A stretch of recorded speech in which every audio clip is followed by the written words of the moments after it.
Scott and I represent leadership from the past. In our generation, leadership was characterized by two factors. The first was that your leadership style was learned on the playing field, and your leadership lessons came from great coaches and great players. The second was that you were given no training in leadership. You developed as a leader through a process of trial and error by doing and adjusting in light of your mistakes. I want to elaborate on each of those. First, the influence of sports.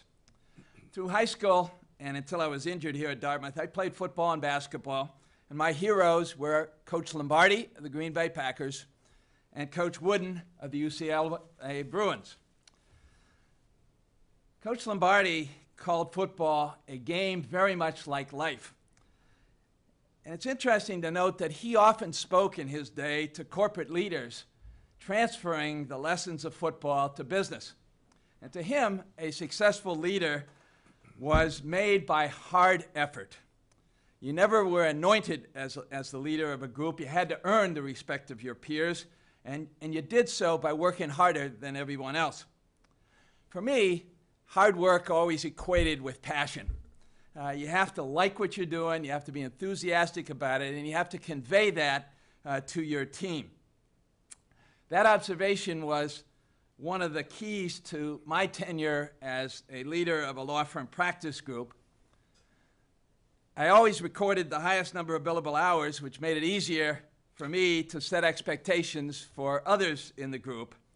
And in fact, my enthusiastic focus became sort of a screening mechanism. A number of associates were frustrated by how hard they were working, and they would approach me and say, you mean I am working this hard in order to be a partner in the firm and work even harder like you are? And I said to them, well, maybe this doesn't fit your lifestyle. Maybe you don't have the passion and enthusiasm for the practice of law.